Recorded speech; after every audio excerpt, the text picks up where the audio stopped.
पाहतोय आज 26 नोव्हेंबर, आज देशासाठी हा दिवस खूप महत्त्वाचा आहे। आजच्याच दिवशी भारतरत्न डॉक्टर बाबासाहेब आंबेडकरांनी या देशाचं संविधान राष्ट्रपतीकडे सुपूर्द केलं होतं। म्हणून आजचा दिवस या देशाच्या इतिहासात एक महत्त्वपूर्ण दिवस आहे आणि त्यातच या दिवसाला एक वेगळं महत्त्व म्हणजे आमच्या राज्याची राजधानी आणि देशाची आर्थिक राजधानी मुंबई, या मुंबईवर पाकिस्तानच्या अतिरेक्यांनी हल्ला केला आणि महाराष्ट्र पोलिसांनी अगदी शौर्याने लढून हा हल्ला अयशस्वी ठरवला।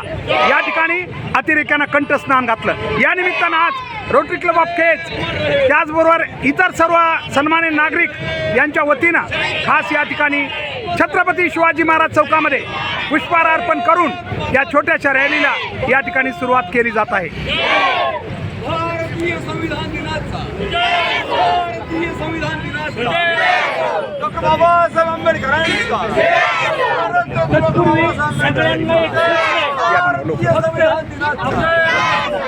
भारतीय संविधान अमर रहे, अमर रहे। शाबाश शाबाश शाबाश। त्या पद्धतीने प्रभात फेरीला ज्या पद्धतीने चालतो त्या पद्धतीने दोन दोनचे ग्रुप करायचे आणि एकामागे एक चालायचं आपण। मुली पुढे चला, मुली पुढे चला, शाबाश। मुली सगळ्याच्या पुढे घोषणा द्यायच्या। शहीद पोलीस जवान, शहीद पोलीस जवान, भारतीय संविधानाचा, भारतीय संविधानाचा। शाबास, जोरात घोषणा। महाराष्ट्र पोलिसांचा, महाराष्ट्र पोलिसांचा। अमर रहे, अमर रहे शहीद जवान, अमर रहे, अमर रहे। भारत माता की, भारत माता की। हम सब, हम सब, हम सब। महाराष्ट्र पोलिसांचा, महाराष्ट्र पोलिसांचा, महाराष्ट्र पोलिसांचा। शहीद जवान, शहीद पोलीस जवान, शहीद पोलीस जवान। शाबास शाबास, जोरात। महाराष्ट्र पोलिसांचा, भारतीय संविधानाचा, भारतीय संविधानाचा, भारतीय संविधानाचा। भारतरत्न डॉक्टर बाबासाहेब आंबेडकरांचा, भारतरत्न डॉक्टर बाबासाहेब आंबेडकरांचा। हम सब, हम सब, हम सब, हम सब। शहीद पोलीस जवान, शहीद पोलीस जवान, शहीद पोलीस जवान। भारतीय संविधानाचा, भारतीय संविधानाचा। भारतरत्न डॉक्टर बाबासाहेब आंबेडकरांचा, भारतरत्न डॉक्टर बाबासाहेब आंबेडकरांचा। हम सब, हम सब, हम सब। शहीद जवान, अमर रहे, अमर रहे। शहीद जवान, शहीद जवान, शहीद जवान। हम सब, हम सब। महाराष्ट्र पोलिसांचा, महाराष्ट्र पोलिसांचा, महाराष्ट्र पोलिसांचा, महाराष्ट्र पोलिसांचा। शहीद जवान, शहीद पोलीस जवान, अमर रहे। दोनदा दोनदा। शहीद पोलीस जवान। हम सब, हम सब। महाराष्ट्र पोलिसांचा, महाराष्ट्र पोलिसांचा, महाराष्ट्र पोलिसांचा। शाबास, जोरात जोरात घोषणा। शाबास। मातरम,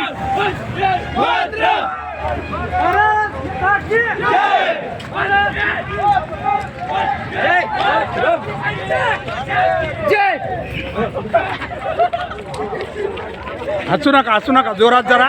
आपण एका वेगळ्या कार्यक्रमात आहे, थोडं जरा जाणीव ठेवा। भारत माता की, भारतीय संविधानाचा, भारतरत्न डॉक्टर बाबासाहेब आंबेडकरांचा। हम हम सब महाराष्ट्र पोलिसांचा महाराष्ट्र पोलिसांचा महाराष्ट्र पोलिसांचा शहीद पोलीस जवान शहीद पोलीस जवान शहीद पोलीस जवान महाराष्ट्र पोलिसांचा महाराष्ट्र पोलिसांचा हम सब हम सब शाबाश त्याच लाव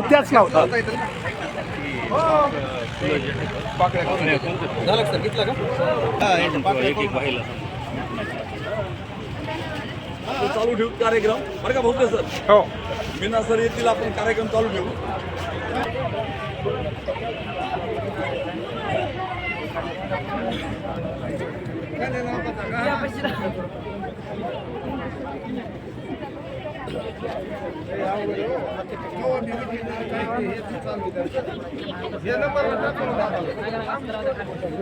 बॅनर वाले पुढे या मुलं थोडं देशमुख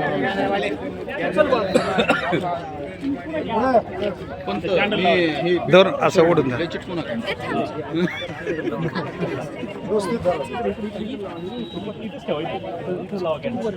हा इथंच ठेवून घे सगळे एक लाईन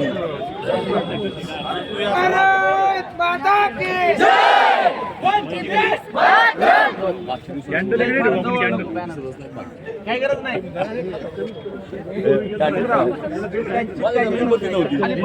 त्यांना सांगितलं दोन तीन मुलं या इकडं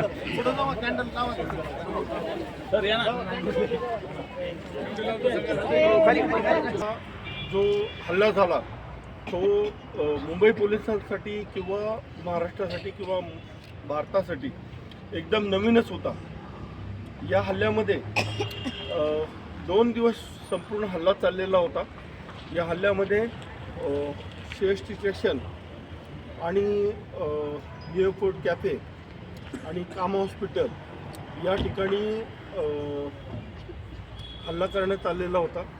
प्रत्यक्ष या ठिकाणी ह्याच वेळेला म्हणजे एक साधारणपणे 8:30-9 वाजता हा हल्ला सुरू झाला आणि साधारणपणे 11:30-12 वाजता या हल्ल्यामध्ये आमचे जे ॲडिशनल जॉईंट कमिशनर होते हेमंत करकरे, विजय साळसकर आणि जे कामटे साहेब अशोक कामटे साहेब जे सेंट्रल रिजनला होते त्यांचं काही काम नव्हतं पण ते स्वतःहून त्या ठिकाणी हल्ला झाल्यानंतर स्वतः त्या ठिकाणी पोहोचलेले होते आणि खूप बहादुरीने या अतिरेक्यांची त्यांनी सामना केलेला होता. त्याच्यातले एक विश्वास नांगरे पाटील होते की ज्यांनी त्या ठिकाणी ताज हॉटेलमध्ये अतिरेक्यांचा हल्ला झाल्यानंतर 3 वेळेला त्यांनी रेकी केलेली होती की बुवा हल्ला झाला तर आपण काय करू शकतो, म्हणजे ज्याला डेमो म्हणतात. आम्ही पण त्या एका डेमोमध्ये सहभागी झालो होतो. त्यावेळेस आम्ही आपलं चेष्टामस्करी बनवतो की काय कधी अतिरेकी हल्ला होईल या ठिकाणी कोर्टसारख्या ठिकाणी. पण ज्यावेळेस प्रत्यक्षात हल्ला झाला तर त्यावेळेस आम्हाला जाणवलं की ज्यावेळेस विश्वास नांगरे पाटलांनी बाहेरच्या ताज हॉटेलमधले पर्यटक बाहेरच्या देशातली त्यांना जिवंत बाहेर काढलं. म्हणजे इंजुरी जी आहे म्हणजे त्यांच्यासारखा अधिकारी आहे आज जॉईंट CP मुंबई आहेत ते त्यांनी प्रत्यक्ष त्या सगळ्या आव्हानांना सामोरं जाऊन ह्या लोकांना जिवंत बाहेर काढलं. म्हणजे आत्तासुद्धा मला तुम्हाला सांगताना माझ्या अंगावरती शहारे येतात. मी त्यावेळेस मुंबईमध्ये धारावी पोलीस स्टेशनला होतो.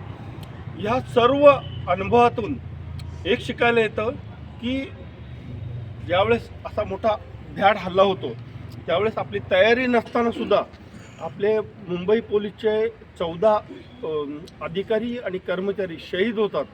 त्याच्यामध्ये काही NSGचे जवानसुद्धा असतात आणि ह्या सर्व हल्ल्याला 2 दिवसानंतर आपण प्रत्युत्तर देतो आणि त्याच्यातला एक जिवंत अधिकारी एक जिवंत अतिरेकी तुकाराम मुंबाळे नावाचा मी त्यांचा सहकारी होतो. त्यांनी त्यांच्या पोटामध्ये AK-47 रायफल लागलेली होती. 4 ते 5 राऊंड त्यांच्या पोटामध्ये गेलेले असताना सुद्धा त्यांनी फक्त काठीने, मला अभिमान आहे माझ्या अंमलदारांच्या बद्दल, फक्त काठीने त्यांनी त्या अतिरेक्याला जिवंत पकडलेलं होतं आणि जगासमोर जो पाकिस्तानचा जो चेहरा आहे तो केवळ आणि केवळ आज तुकाराम ओंबाळे जे माझे सहकारी आहेत त्यांनी त्याला जिवंत AK-47 सह पकडलेलं होतं आणि त्याच्यानंतर संपूर्ण आमच्या टीमने आमच्या म्हणजे मुंबई पोलीसच्या संपूर्ण टीमने त्यांना पकडलं. ही अंगावरती खूप शहारे आणण्यासारखी गोष्ट आहे. या संपूर्ण घटनेमध्ये आमच्या पोलीस अधिकारी खूप मोठ्या प्रमाणात शहीद झाले. त्यानंतर NSGचे जवान पण शहीद झाले. पूर्ण तयारी जर केली तर आपल्यावरती कुणी असा भ्याड हल्ला करू शकत नाही. त्याच्यानंतर मुंबई पोलिसांनी फोर्स 1 नावाची टीम केली. त्याच्यामध्ये खूप सशस्त्र आणि मोठ्या प्रमाणावरती ट्रेन असे पोलीस अंमलदार तयार केले. फक्त आणि मुंबई करतात जर हल्ला जर कोणी केला तर ती टीम तयार करण्यात आज 2008ला आणि आत्ता 2024 आहे. अजूनसुद्धा तो प्रसंग प्रत्यक्ष आठवला जातो. म्हणजे थरकाप उठवणारी गोष्ट आहे. CSTमध्ये संपूर्ण CST स्टेशनमध्ये बॉडीचे असे थर साचलेले आहेत. त्याच्यानंतर कामा हॉस्पिटलमध्ये